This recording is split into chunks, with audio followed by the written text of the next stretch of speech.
आज का हमारा टॉपिक है बायोडायवर्सिटी कंजर्वेशन। ओके, आवाज आ रही है ठीक? अब यस मैम। हमने बायोडायवर्सिटी के बारे में पढ़ लिया कि बायोडायवर्सिटी क्या है। लिविंग ऑर्गेनिजम्स की एक वाइड वैरायटी है। हर एक ऑर्गेनिज्म को हम जो है कंजर्व करना चाहते हैं, क्योंकि हर एक ऑर्गेनिज्म, हर एक स्पीशीज इंपॉर्टेंट है। एक स्पीशीज दूसरी स्पीशीज पर डिपेंडेंट होती है। अगर एक स्पीशीज खत्म होती है तो दूसरी स्पीशीज भी खत्म हो जाएगी।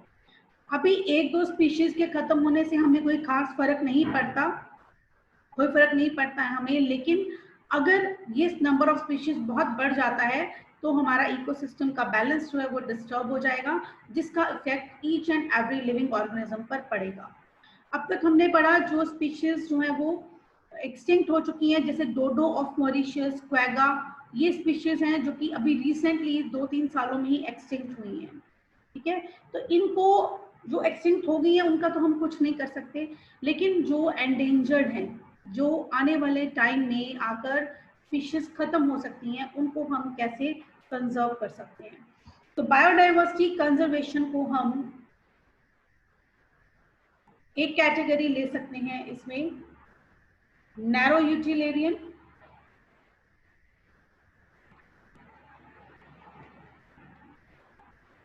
और एक कैटेगरी हम लेते हैं ब्रॉड यूटिलियरियन। नैरो यूटिलियरियन मतलब हमारे यूटिलाइजेशन के लिए जो नैरो एस्पेक्ट है।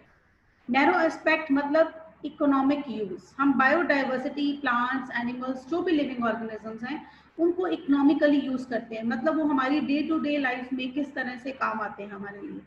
और ब्रॉड यूटिलियरियन यानी कि वो इकोसिस्टम में किस तरह से काम है, ये उनका एक ब्रॉड एस्पेक्ट है उनके यूजेस का। तो हमें बायोडाइवर्सिटी इन दोनों कारणों से ही कंजर्व करने की जरूरत है। नैरो यूटिलियरियन भी कि हमें इकोनॉमिकली इन चीज़ों का फायदा है। अगर कल को प्लांट्स नहीं होंगे तो हमें वुड कहाँ से मिलेगी, हमें ऑक्सीजन कहाँ से मिलेगी। तो ये ब्रॉड यूटिलियरियन ऑक्सीजन, और नैरो यूटिलियरियन की हमें वुड कहाँ से मिलेगी, गम कहाँ से मिलेगी, मेडिसिन कहाँ से बनेंगी। This is narrow utilitarian. तो नैरो यूटिलियरियन में हम क्या क्या पॉइंट्स ले सकते हैं। सबसे पहला तो हमारे लिए है फूड। अगर प्लांट्स नहीं हुए तो फूड नहीं हमें मिलेगा, एनिमल्स नहीं हुए तो हमें फूड नहीं मिल पाएगा। नई वैरायटी जो प्लांट्स की है, कल्टीवेटेड प्लांट्स की है, नई नई तरह की सब्जियां, नई नई तरह के प्लांट्स हम लोग ग्रो कर रहे हैं, वो हम किस तरह से ले पाएंगे अगर कोई भी स्पीशीज जो है अगर वो खत्म हो जाती हैं। तो हम जितने ऑयल्स, फैट्स यूज कर रहे हैं, घी, तेल वगैरह, एवरीथिंग हमें लिविंग ऑर्गेनिज्म से ही मिल रहा है, बायोडाइवर्सिटी से ही मिल रहा है।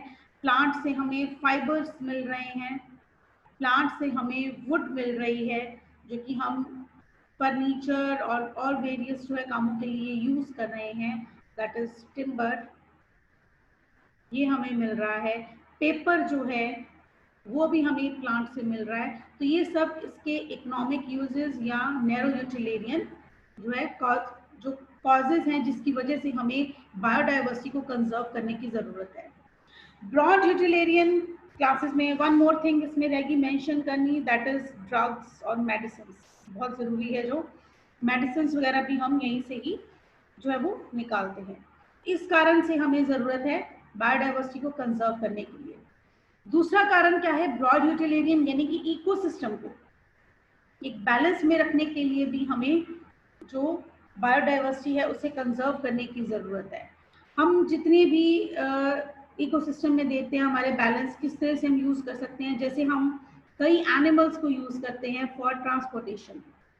कई ऐसी जगह हैं जहाँ पर मीन्स ऑफ ट्रांसपोर्टेशन ही नहीं है, तो वहाँ पर हमें जो है इकोसिस्टम का ही सहारा लेकर ट्रांसपोर्टेशन भी करनी पड़ती है। इस सारे जो सर्विसेज हैं इनको हम एक नाम देते हैं, that is ecosystem services. For example, हम एक होटल में रहने जाते हैं, वहाँ होटल में हमें फूड सर्विस मिलती है, रूम सर्विस मिलती है, लॉन्ड्री सर्विस मिलती है। तो ऐसे ही जितने भी जो हमारे साइंटिस्ट हैं वो ये कहते हैं कि हम इकोसिस्टम में, जिस तरह से हम होटल में रहने जाते हैं, इसी तरह से हम अपने इकोसिस्टम में रह रहे हैं। तो जैसे होटल में हम हाइजीन मेंटेन करते हैं, उसको प्रोटेक्ट करके रखते हैं, ऐसे हमें अपने इकोसिस्टम को भी प्रोटेक्ट करना है, क्योंकि वो हमें इकोसिस्टम सर्विसेज दे रहा है। क्या सर्विसेज दे रहा है? हमें खाने को फूड और ये सब चीजें मिल रही हैं, एनिमल्स मिल रहे हैं फॉर ट्रांसपोर्टेशन। कई इसकी एस्थेटिक वैल्यू भी है। एस्थेटिक वैल्यू मतलब नेचुरल जो ब्यूटी है।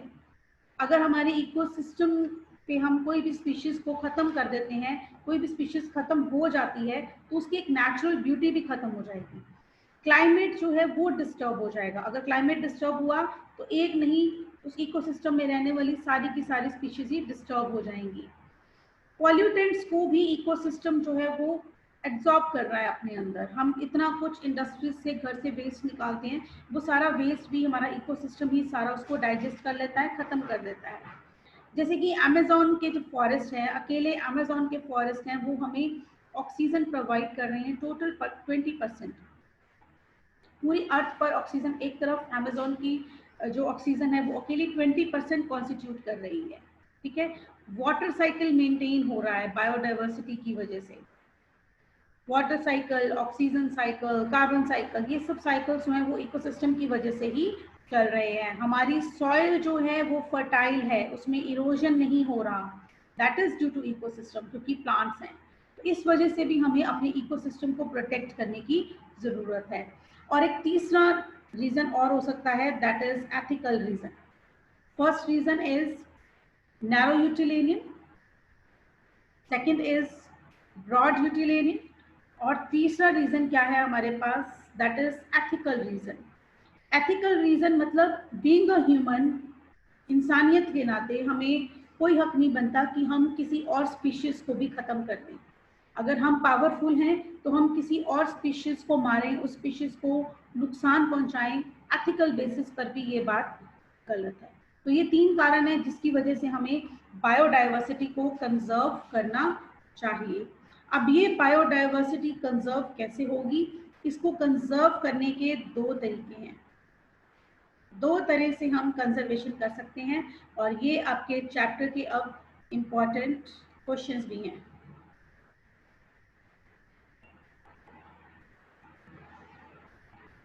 One is in situ conservation and another is ex situ conservation. In situ conservation का क्या मतलब है? In situ conservation means कि कोई भी स्पीशीज है, चाहे वो प्लांट्स हैं, चाहे वो कोई एनिमल्स हैं, उनको उनके अपने नेचुरल हैबिटेट में रखते हुए उनको कंजर्व करना। नेचुरल हैबिटेट मतलब वो जैसे जंगल में रह रहे हैं, तो उस जंगल में ही हंटिंग और ये सब चीज़ों को जो है प्रोहिबिट कर देना, कि यहाँ पर कोई शिकार नहीं करेगा, कोई पेड़ नहीं काटेगा, और इस तरह से हम उनको कंजर्व करें। हम उनको अपनी ही जगह पर रहते हुए उनको बचा रहे हैं। तो इस तरह की कंजर्वेशन क्या है? In situ conservation. अपने ही हैबिटेट में रखते हुए हम उनको कंजर्व कर रहे हैं। ऐसी कंजर्वेशन करने के लिए हमने क्या बनाए हैं? हमने पूरे वर्ल्ड में बनाए हैं हॉटस्पॉट्स ऑफ बायोडाइवर्सिटी। अकेला यही question hotspots of biodiversity 2 marks के लिए इम्पॉर्टेंट है, या पूरा जो ये क्वेश्चन है it can carry 3 marks. 2 marks में भी आ सकता है, 3 में भी आ सकता है कि नेम 2 टाइप्स ऑफ कंजर्वेशन और उनकी डेफिनेशन से, तो या अकेला इन सीटू या अकेला एक्स सीटू भी पूछा जा सकता है। हॉटस्पॉट्स क्या है बायोडाइवर्सिटी के? हॉटस्पॉट्स ऑफ बायोडाइवर्सिटी मीन्स ऐसे एरियाज जहां पर स्पीशीज की रिचनेस बहुत ज्यादा है, किसी भी तरह की स्पीशीज, प्लांट्स की, एनिमल्स की, कोई भी स्पीशीज हो। अब तक पूरे वर्ल्ड में 34 जो है हॉटस्पॉट्स ऑफ बायोडाइवर्सिटी बनाए गए हैं, ऐसे एरियाज को जहां पर सबसे ज्यादा स्पीशीज रिचनेस मिलती है। और इनमें से 25 जो हैं वो इनिशियली, और 9 जो हैं वो थोड़े से कम। 25 को हम मेजर मानते हैं और 9 को हम माइनर की कैटेगरी में लेते हैं। ये सब जो एरिया है 2% से भी कम पूरे वर्ल्ड का एरिया ऑक्यूपाई करते हैं, और स्पीशीज जो है पूरे वर्ल्ड की इनके पास सबसे ज़्यादा प्रेजेंट हैं। तो ऐसे एरियाज को हमें कंजर्व करना चाहिए। जैसे हॉटस्पॉट्स, अगर हम इंडिया में बात करें, इंडिया में हॉटस्पॉट्स क्या है? वेस्टर्न घाट्स, हिमालय वाले एरियाज, वहाँ पर सबसे ज़्यादा बायोडाइवर्सिटी है। हिमाचल प्रदेश वाला जो एरिया है, और दूसरा जो इन सिटू कंजर्वेशन का तरीका है वो क्या है, प्रोटेक्टेड एरियाज।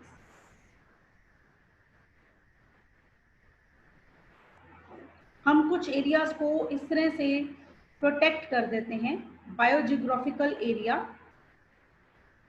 जैसे हमें मालूम है कि हिमाचल में बहुत ज़्यादा जो है प्लांट्स और एनिमल्स की स्पीशीज हमें मिलती हैं, तो हम उस एरिया को, उस लैंड एरिया को कंजर्व करते हैं कि वहाँ पर ना हंटिंग होगी, ना पेड़ काटे जाएंगे, ना ही समुद्र में कुछ गंद फेंका जाएगा ताकि वो वाटर पोल्यूट और एक्वेटिक लाइफ जो है डिस्टर्ब हो। हर तरह से इन एरियाज में ह्यूमन एक्टिविटीज जो है वो प्रोहिबिटेड होंगी। इससे क्या होगा, वहाँ के कल्चरल, वहाँ के रिसोर्सेज, ये सब हम जो है वो कंजर्व कर पाएंगे। जितनी भी कल्चरल चीज़ें हैं, वहाँ के रहने आदिवासी जैसे लोग रहते हैं, वो उनके जो रीति रिवाज हैं, उनके जो रिसोर्सेज हैं, वहाँ पर जितने भी प्लांट्स हैं, एनिमल्स हैं, इंसेक्ट्स हैं, उन सबको हम एक्सप्लॉयटेशन से बचा सकते हैं। ऐसा करने के लिए हम क्या करेंगे, हम कुछ लीगल जो मेजर्स लेंगे। जैसा कि आप सबने सुना हुआ है कि आज मेरे ख्याल से इस बात को क्या कहते हैं 22 ईयर्स हो गए हैं कि 24 ईयर्स हो गए हैं कि सलमान खान पे केस चल रहा है कि उसने वो जो ब्लैक डियर्स थे उनका शिकार किया था। तो लीगल एक्शन जो है वो स्ट्रिक्टली होना चाहिए। चाहे कोई एक्शन नहीं हुआ है, लेकिन सबको मालूम है कि ये एक बहुत बड़ा ऑफेंस है, लीगल ऑफेंस है, एक क्राइम है कि आपने एनिमल्स की हंटिंग की ऐसे एरिया में। तो वो जो एरिया जो था राजस्थान का, that was a protected area, वहाँ पर ह्यूमन एक्टिविटीज अलाउड नहीं है। तो ऐसे बहुत से एरियाज हैं जहाँ हमें लगता है कि बहुत ज़्यादा स्पीशीज की डाइवर्सिटी है, वहाँ को हम प्रोटेक्टेड एरिया जो है वो मानकर वहाँ पर हंटिंग और ह्यूमन एक्टिविटीज को हम रोक सकते हैं, बिल्कुल भी बंद कर सकते हैं, ताकि वहाँ के जो एनिमल्स और प्लांट्स हैं वो कंजर्व रह सकें। इसके लिए हमने जो है कुछ बनाए हैं। आप सुनते हो कि जैसे नेशनल पार्क्स हैं इंडिया में बहुत सारे, तो नेशनल पार्क्स क्या है, वो इनिशियली जंगल ही थे। हमने कोई अलग से एक पार्क बनाया और उसमें लाकर प्लांट्स और एनिमल्स को रख दिया, ऐसा नहीं है।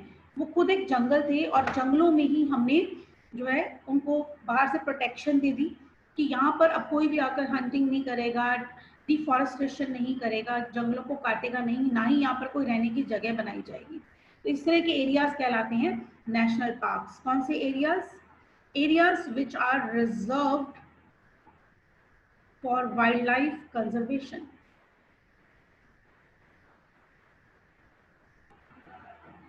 तो ऐसे बहुत सारे नेशनल पार्क्स जो हैं हमारे इंडिया में भी हैं। जैसे आपने सुना होगा कॉर्बेट नेशनल पार्क है, कॉर्बेट नेशनल पार्क, ठीक है, नैनीताल के पास में है ये, उत्तराखंड में। तो कॉर्बेट नेशनल पार्क हमारा बहुत बड़ा एक नेशनल पार्क है, बहुत ही रेयर स्पीशीज यहाँ पर एनिमल्स की मिलती हैं। इसी तरह से इन सिटू कंजर्वेशन में, यानी कि अपने ही हैबिटेट में रहते हुए हम एनिमल्स और प्लांट्स को कंजर्व करने के लिए हमने बनाई हुई हैं सैंक्चुरीज। सैंक्चुरीज क्या होते हैं? ऐसा कोई भी लैंड, ऐसी कोई भी जगह जिसमें कोई लेक हो भी सकती है और नहीं भी, इट कैन बी विद और विदाउट एनी लेक, कोई भी नदी वगैरह वहाँ पर हो या नहीं हो, लेकिन वहाँ पर जो है एनिमल्स को प्रोटेक्शन दी जाती है कि वहाँ पर कोई भी बाहर के लोग ना आए और किसी भी तरह से उनकी एक्सप्लॉयटेशन ना करें। जरूरी नहीं कि उनको मारना कि उनकी एक्सप्लॉयटेशन है। एक्सप्लॉयटेशन मतलब कि उनसे कोई काम नहीं करवाए, उनको अपने नेचुरल तरीके से, नेचुरल शिकार कर कर नेचुरल तरीके से ही जीने दिया जाए, हम अपने फायदे के लिए उनको ना यूज करें। तो सेंचुरीज में हम इस तरह से उनको अपने नेचुरल हैबिटेट में विदाउट एनी डिस्टर्बेंस जो है रहने देते हैं, ठीक है। इंडिया में अब तक 550 सेंचुरीज जो हैं वो बन चुकी हैं, जो पूरे इंडिया का 3.5% एरिया कवर करती हैं। Then comes a very important area that is known as Biosphere Reserve. It is very important. Biosphere reserve क्या होता है? बायोस्फीयर रिजर्व भी जंगलों को ही जो है एक एरिया है, जंगल है, जो वहाँ पर नेचुरली बहुत सारी स्पीशीज मिल रही हैं हमें, प्लांट्स, एनिमल्स, इंसेक्ट्स की, उसको हमने कंजर्व किया हुआ है। कंजर्व कैसे किया हुआ है? हमने आसपास के लोकल लोगों को भी उसमें जो है वो मिलाकर उनको भी अपने साथ टीम अप कर लिया है, ताकि हम बायोडाइवर्सिटी को कंजर्व कर सकें। इस बायो रिजर्व जो होता है, बायोस्फीयर रिजर्व, इसके 3 एरियाज में हम इसको डिवाइड कर देते हैं। मतलब कोई लाइन नहीं लगाते हैं, बट एक बाउंड्री हमने मेंटेन की होती है। तो जो सबसे अंदर वाला एरिया है दैट इज कोर, जो उसके बाहर वाला है दैट इज बफर जोन, और जो सबसे बाहर वाला है दैट इज ट्रांजिशन जोन।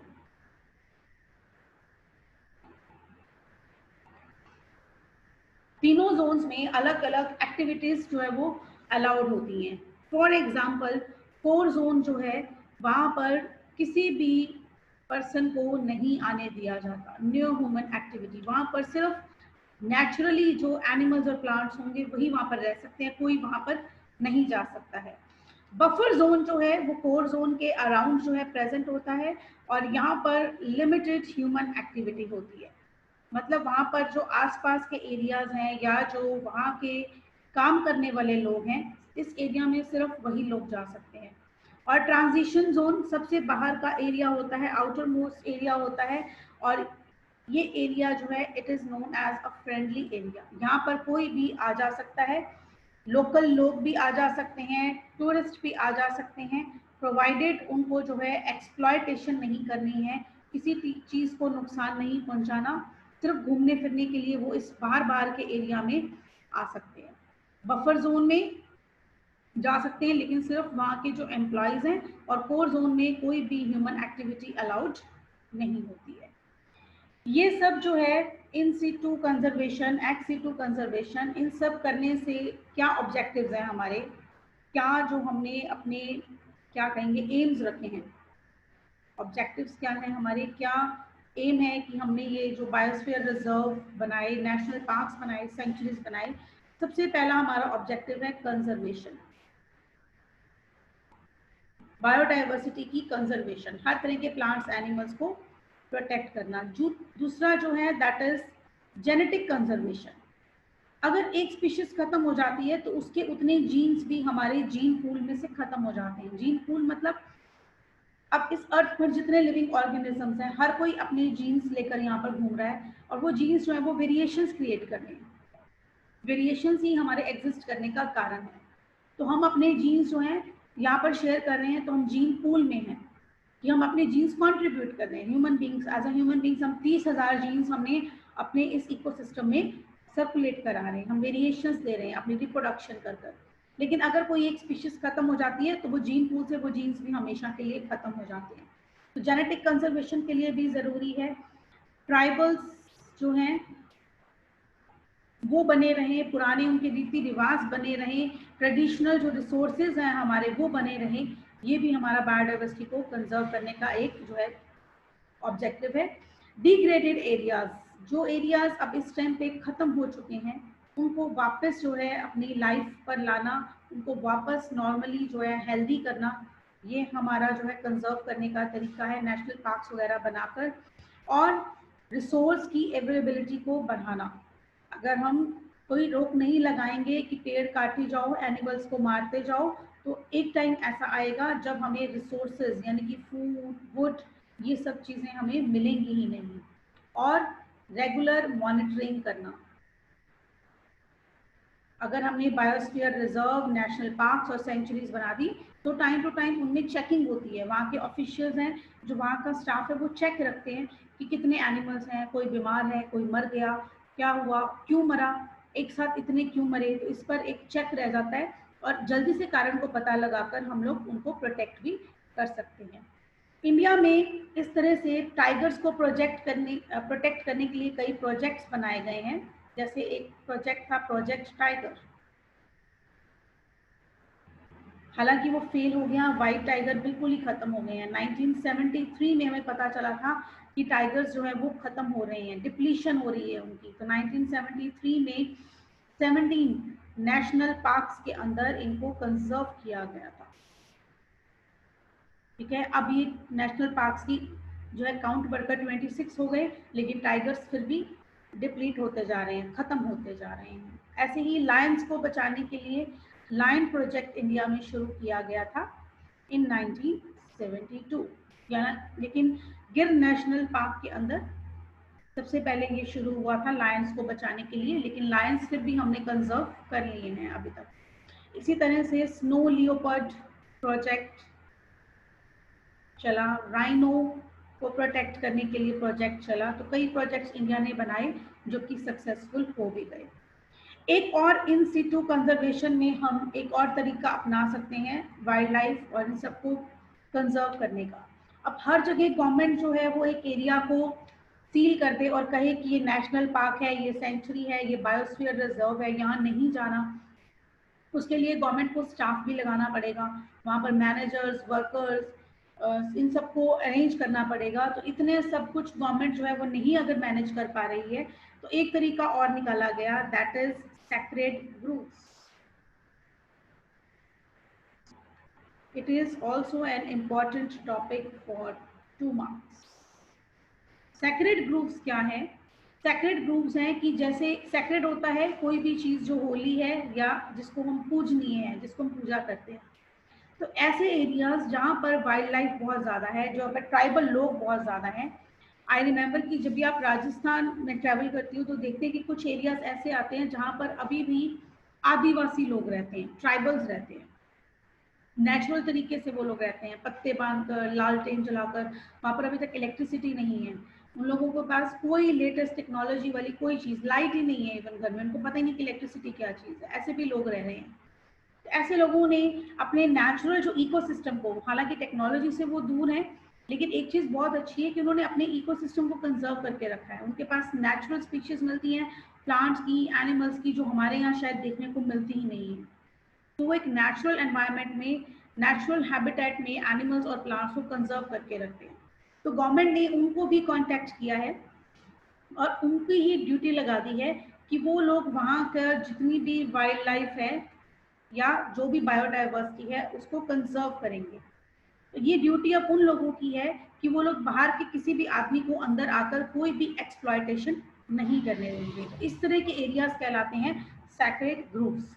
ऐसे एरियाज जो है हमेशा फॉरेस्ट का ही एक पार्ट होते हैं, फॉरेस्ट के अंदर ही ट्राइबल लोग रहते हैं, जंगलों में ही रहते हैं, और वो आसपास के किसी भी एरिया के लोगों को वहाँ पर किसी भी तरह से ना तो पेड़ काटने देते हैं, ना ही कोई शिकार वगैरह करने देते हैं। कुछ उनके कारण जो है इसके पीछे होली भी है, सैक्रेड भी है, कि वो वहाँ के कई लोग पेड़ों को, कई एनिमल्स को वो पूजते हैं, ठीक है, they are holy for them, वो उनके लिए सैक्रेड है। वो मानते हैं कि ये हमारे भगवान हैं, इसीलिए वो किसी भी तरह से उनको नुकसान नहीं पहुंचाने देते हैं। और इसका हमें क्या फायदा हो जाता है कि बायोडाइवर्सिटी हमारी कंजर्व होगी, हमें अलग से गवर्नमेंट को कोई भी खर्चा नहीं करना पड़ा। दूसरा तरीका जो, ये तो था इन सीटू कंजर्वेशन, सेकंड जो तरीका हो सकता है that is ex situ conservation. Ex situ मतलब वाइल्ड लाइफ, प्लांट्स, एनिमल्स, उन सब को अपने नेचुरल हैबिटेट की बजाय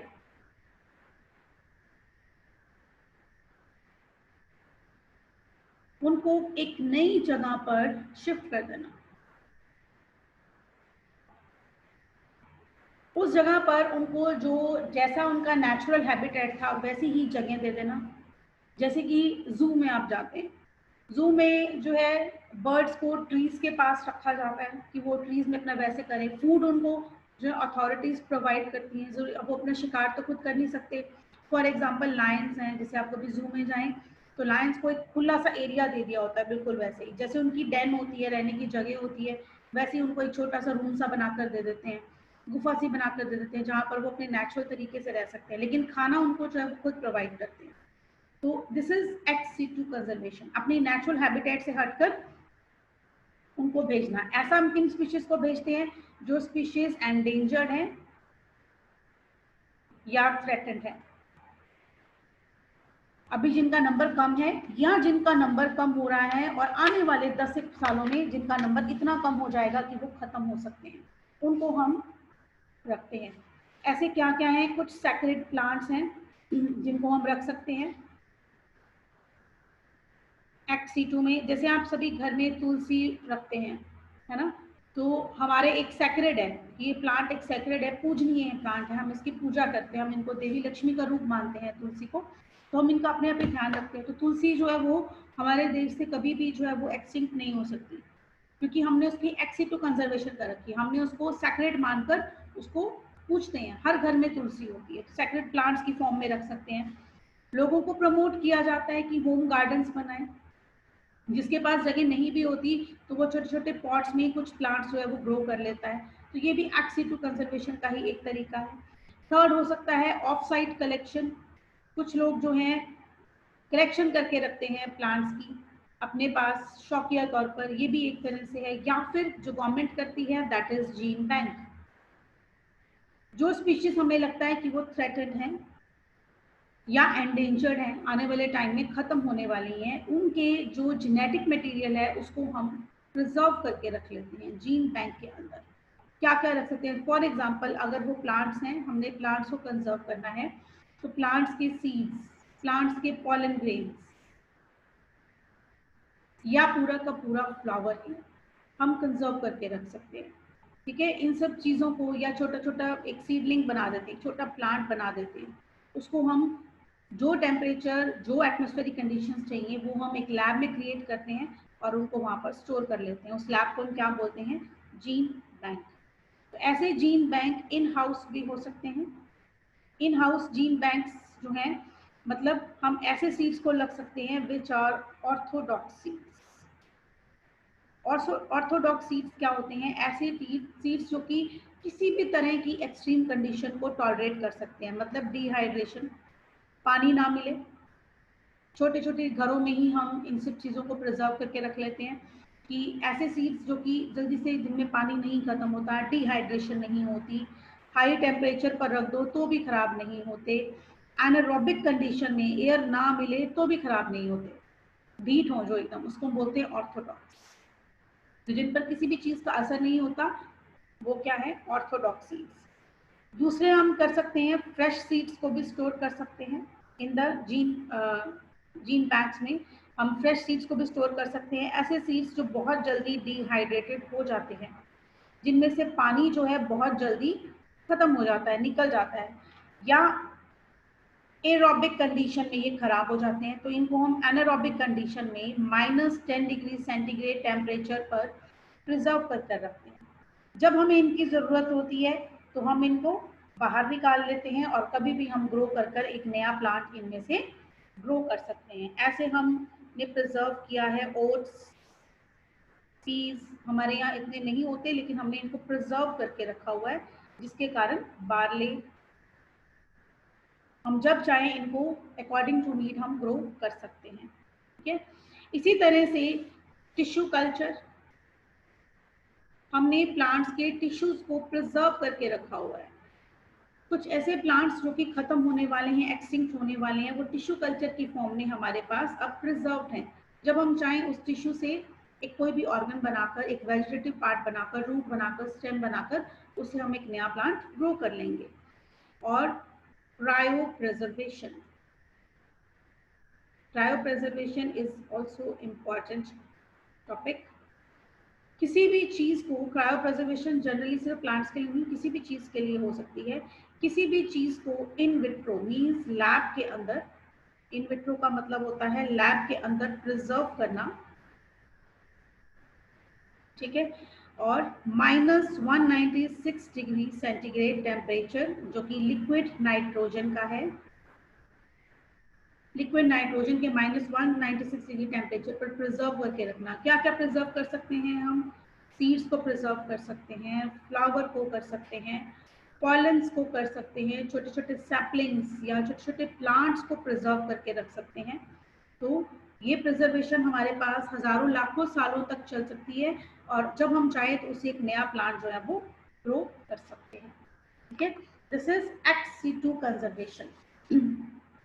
ठीक है, एक्ट C2 में हमारे पास क्या क्या आगे कि हमने नेचुरल हैबिटेट से हटकर उनको किसी नई जगह पर जो है रखकर वहां पर उनको हमने प्रिजर्व कर दिया है।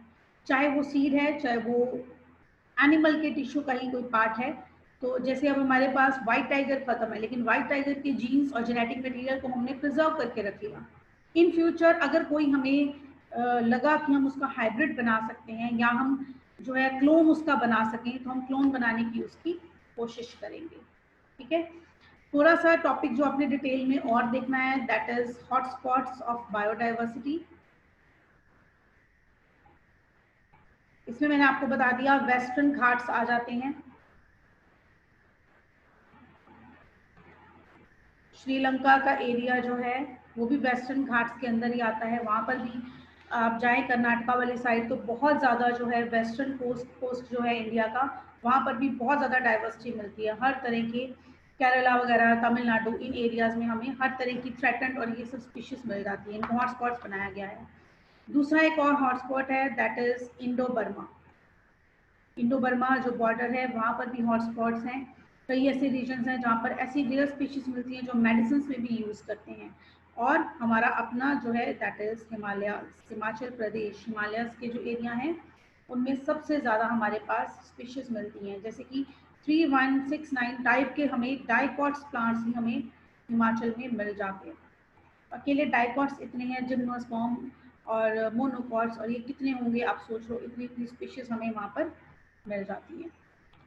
ठीक है, तो ये सब चीज़ों का रिकॉर्ड जो हमारे पास आया है, ये कहाँ से आया है? From red data book. कहाँ से हमें मिला है ये record? From red data book. Red data book is also important for 2 marks. जो रेड लिस्ट बनाते हैं, मैंने आपको इसकी 9 कैटेगरीज जो हैं कल वाले लेक्चर में बताई थी। ये 9 कैटेगरीज आपने इसमें लिख सकते हो, इसमें ऐड कर सकते हो। ठीक है, तो इस तरह से एक्ट C2 जो है कंजर्वेशन में हम और ले सकते हैं। बोटेनिकल गार्डन्स, जैसे कई कॉलेजेस के अंदर, अबोहर में जैसे DAV कॉलेज में भी है बोटेनिकल गार्डन है। कुछ रेयर स्पीशीज जो प्लांट वगैरह बनाने के, मेडिसिन वगैरह बनाने के लिए प्लांट्स यूज होते हैं, वो उसके अंदर हम रख सकते हैं।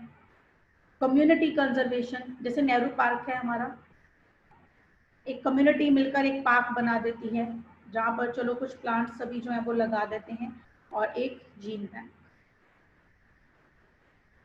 ये हम एक्ट C2 कंजर्वेशन के अंदर ले सकते हैं। ठीक है, तो इस तरह से हम अलग अलग तरीके से बायोडाइवर्सिटी को कंजर्व करके रख सकते हैं। एक और तरीका है हमारे पास, दैट इज वेटलैंड्स। वेटलैंड्स जो हैं, टोटल 16 वेटलैंड्स हमारे इंडिया में हैं, जिनमें से केरला में सबसे ज़्यादा वेटलैंड्स प्रेजेंट हैं। वेटलैंड्स क्या हैं? लो लाइंग एरिया है, समुद्र तल से जो ज़्यादा ऊंची नहीं है, ऊंचाई पर नहीं है। मार्शी एरियाज हैं, दलदल वाले एरिया हैं, स्वैम्पी हैं, कीचड़ वाले हैं, ज़्यादा ह्यूमिड हैं, ज़्यादा पानी वाले एरिया हैं। ठीक है, 6 मीटर तक डेप्थ जिनकी है, हिमालय से हम देखिए तो इतनी डेप्थ वाले एरियाज हैं। इन एरियाज को जो नेचुरल एरियाज हैं वो भी हो सकते हैं, या हमने आर्टिफिशियल भी ऐसे एरियाज बनाए हैं जहाँ पर हमने स्पेशल तरह के प्लांट्स और एनिमल्स को प्रिजर्व करके रखा है। अगर उनको सॉल्टी कंडीशन चाहिए तो मार्शेस में रख देते हैं, फ्रेश वाटर चाहिए तो हम अकॉर्डिंगली उनको फ्रेश वाटर में रख सकते हैं। रिवर का वाटर चाहिए तो हम रिवराइन रिवर के वाटर में भी उनको प्रिजर्व करके रख सकते हैं। ठीक है, इनको भी हम प्रिजर्व इस तरह से कर सकते हैं।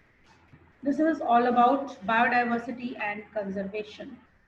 अगर कोई डाउट है तो पूछ लो, टाइम इज गोइंग आउट, नहीं तो आप मुझे मैसेज करके भी कुछ पूछ सकते हो। अभी तो मुझे लगता है आप लोग पढ़ोगे नहीं, आपके एग्जाम्स हैं। जब भी पढ़ोगे तो मुझे आपके डाउट्स अगर आएंगे तो आप मेरे को पर्सनली क्लियर कर सकते हो। ठीक है।